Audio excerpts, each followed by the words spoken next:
Olá pessoal, eu sou o professor Alan de Matemática, da nossa querida Escola Jardim Fontales, e vou falar um pouquinho hoje, direcionado aos pais, aos responsáveis, sobre essa interação da família, da escola, do aluno, dessa parceria, onde a família pode ajudar demais para que o aluno aprenda, se desenvolva, seja feliz.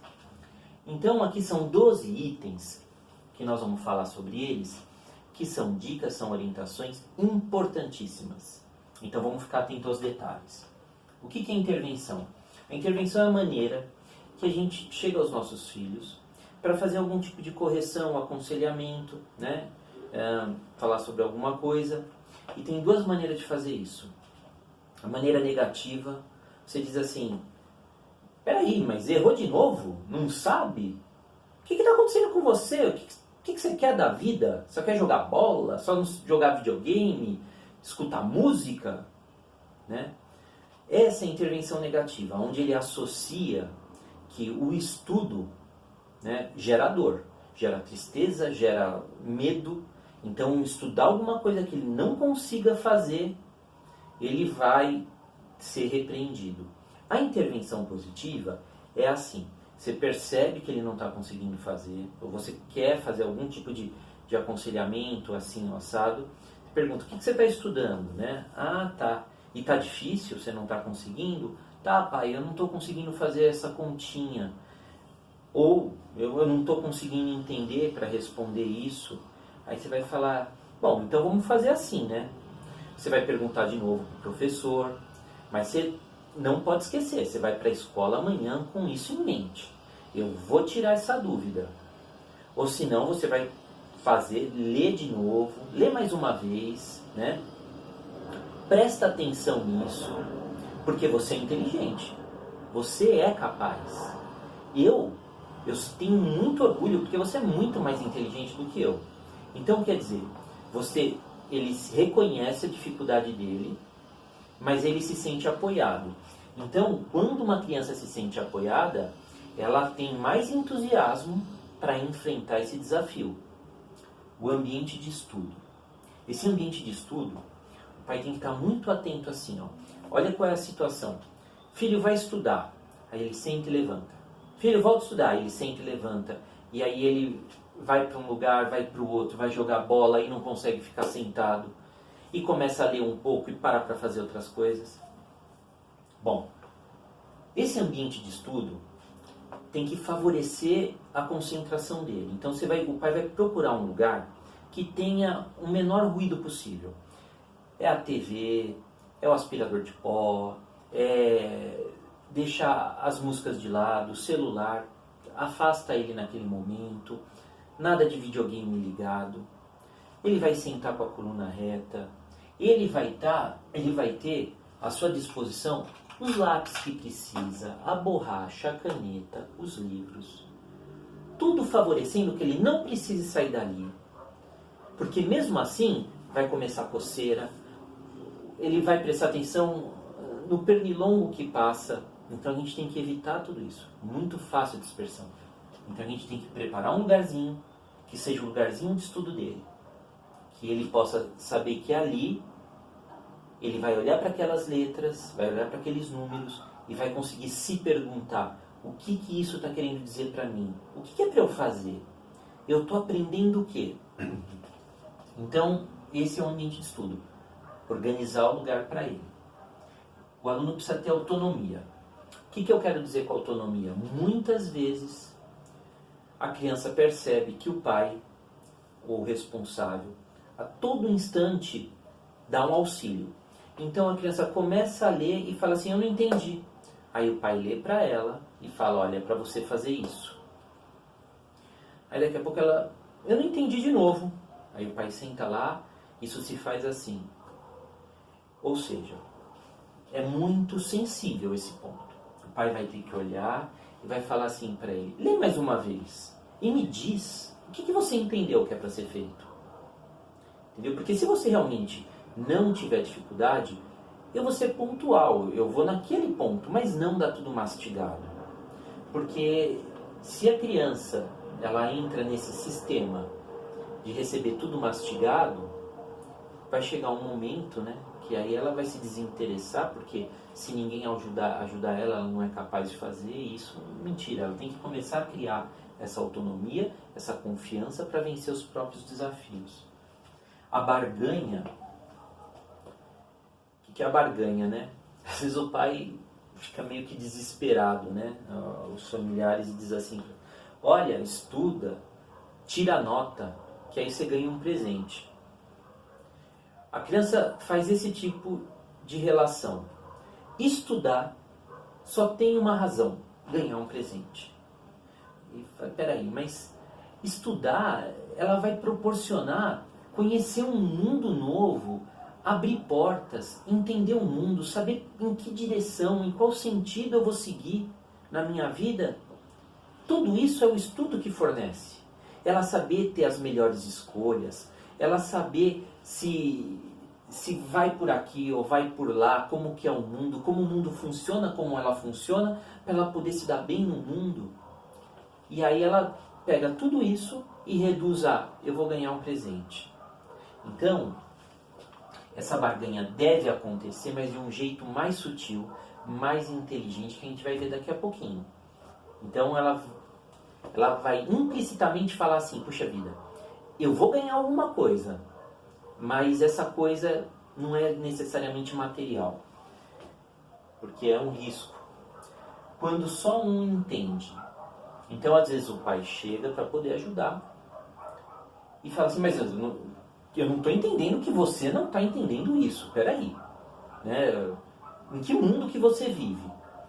E a criança não entende, ela não teve a vivência, né? Ela precisa vivenciar algumas coisas para entender. Vou pegar um exemplo aqui, que eu achei muito engraçado, de uma criança que falou assim para o pai, pai, me dá dinheiro. Aí o pai falou, negativo. Tá pensando o quê? Que dinheiro é capim? Eu suei para ganhar esse dinheiro. A criança pensa, mas espera aí, suou como? Porque na cabeça da criança, basta ter um plastiquinho assim, um cartão de plástico, pôr numa maquininha que o dinheiro sai. Não precisa suar para fazer isso. Então ela não vivenciou o trabalho. Então quer dizer, a gente precisa chegar ali, né? O aluno está estudando. Você está estudando o quê, filho? Estou estudando matemática. E vem cá, você sabe a tabuada? Porque você está vendo multiplicação aqui, você já estudou a tabuada? Ainda não, pai. Eu vejo ainda a tabuada, eu estou estudando, eu estou decorando ela, tá bom.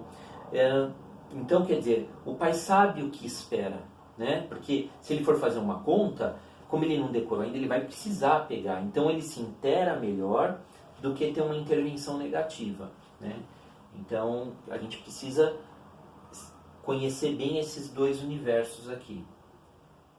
Fornecer dados e perguntar depois.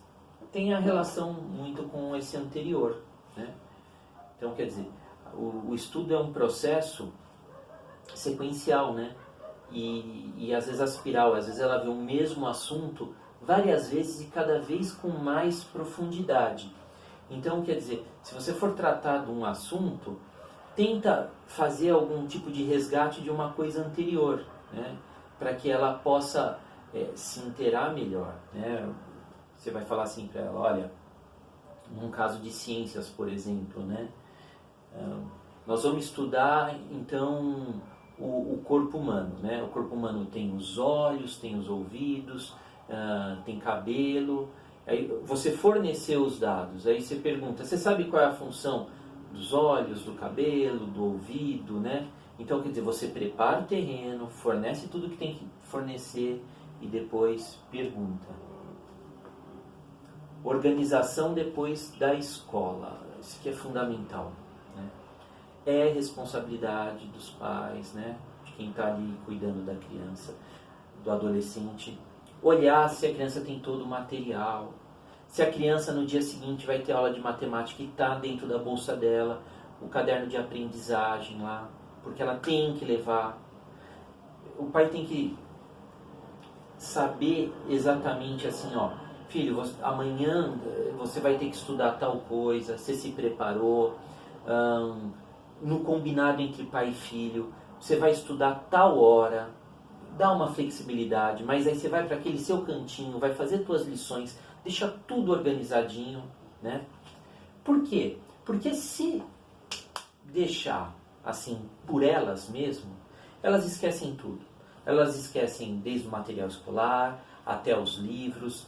Muitas delas querem fazer lição 11 horas da noite, mas 11 horas não é o horário, ela não está mais com o cérebro dela assim, com o sentimento dela, com o corpo dela voltado para a concentração, para as perguntas, né, que ela vai fazer para ela mesma.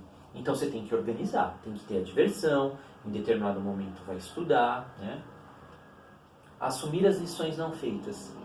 Às vezes a criança pega, o pai pega o caderno da criança e fala, você não fez nada dessa lição? Hoje não teve nada? A criança, pai, começa a justificativa, né? Foi que aconteceu isso, que aconteceu aquilo, e aí um cometa caiu do lado da escola e começou a chover, todo mundo foi para a janela. Quer dizer, a criança inventa umas coisas fantásticas para arrumar desculpa.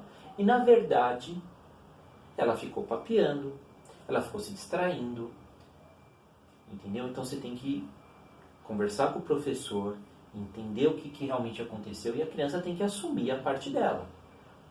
Porque muitas delas falam assim, eu não entendi. E o professor, mas nem levantou a mão para perguntar, né? Eu não consigo acessar a cabeça de todos vocês. Levanta a mão, fala, professor, não entendi. Né? Ou quando o professor começa a passar a lição, ou quando começa a explicação, para um pouco. Então a criança tem que assumir as responsabilidades dela. O pai tem que ver direitinho, olha, isso aqui é a parte que te compete. Entendeu? Você não fez a tua parte. Público e privado. Muitas crianças não têm muita ideia do que é público e privado. As coisas mais banais, assim, que acontece a todo momento, é o professor estar explicando e de repente um fala para o outro, João, me empresta a caneta. Aí o professor olha e fala assim, puxa vida, né? Se você fala, eu paro. Tem 30 na sala, tem 29 prestando atenção na parte sequencial. E de repente você começa a fazer piada, pega as coisas do outro. Então, quer dizer, o pai tem que, a todo momento, falando para ele, olha, tem que ter uma postura na escola, né? Você não está na tua casa, não está na rua. Lá tem muitas pessoas, todas reunidas, com o propósito do aprendizado. E você não pode ficar assim, né, bagunçando e achando que pode, né? Diversão. A criança realmente precisa se divertir. É na diversão que ela é capaz de fazer as relações entre vários assuntos, vários aprendizados. Ela desenvolve a criatividade, ela descansa. Então tudo isso faz parte dessa saúde mental e emocional da criança. Mas lembrando, né, cada coisa no seu horário, né? O esporte no horário do esporte, a diversão no horário da diversão. E o aprendizado, sentou para estudar, tem que estudar. Reconhecimento, ela precisa também. Então, nesse sentido, o responsável deve dizer assim para ela, parabéns, né? Você é meu orgulho, você é muito inteligente, muito mais do que eu. E eu estou muito feliz com você. Esse reconhecimento retroalimenta o entusiasmo pelo estudar, ajuda a concentração, mas lembra, é um reconhecimento que é um beijo, que é pegar o caderno e falar assim, puxa vida, que letra bonita, que zelo, olha, você está cuidando do teu material escolar, está tudo direitinho, né? Então isso vale muito mais do que esses presentes materiais que estavam dando. Normalmente ela brinca um pouquinho e larga de lado. E modelo. O que é o pai modelo? É porque essa comunicação não verbal é muito mais poderosa do que a verbal, do que ficar falando. Então, saber se posicionar diante de diversas situações, ou seja, né, o pai fala assim para o filho, olha, estudar é importante. E dizer assim para a criança, olha, vamos ler um livro, eu vou ler um livro, você lê outro livro, né? Então ela fala, puxa vida, meu pai, ele valoriza o estudo. Eu vou contar um caso que também eu vi num colégio muito tradicional, de alunos assim com poder aquisitivo muito alto, aonde um aluno falou assim: eu não vou fazer lição porque para ser rico, para ter sucesso na vida, eu não preciso estudar. Meu pai não precisou estudar, meu pai abriu o próprio negócio e o negócio se alavancou, hoje ele é rico, e ele fala que não precisa estudar. Aí, como que uma criança, dentro de uma cabeça de uma criança, vai valorizar o estudo se o pai não valoriza, né? Então, quer dizer, como é que você pode fazer isso, né? Então, vou dar um exemplo, vai, uma historinha infantil que todos conhecem, os três porquinhos. Chega para a criança e fala assim, né? Puxa vida, né? Se todo mundo fosse aquele porquinho que fez a sua casinha de tijolo, o lobo mau não ia derrubar, né? Ou seja, se você estudasse como tem que estudar direitinho, naquele momento certo, né? Você não estava com a cabeça em outros lugares, disperso, você se concentrou. Você fez o que tinha que fazer. Parabéns. Esse tipo de coisa, essas relações, né, que são da cultura, onde o pai valoriza, né, onde o pai fala que é importante estudar, que com o estudo ele vai ser capaz assim de ter um bom emprego, ser feliz, né? Todas essas coisas devem ser ditas. Então, quer dizer, o pai tem que internalizar isso dentro dele. Ele tem que entender que o estudo é importante, porque a criança vai entender que o estudo é importante. Um grande abraço e até a próxima.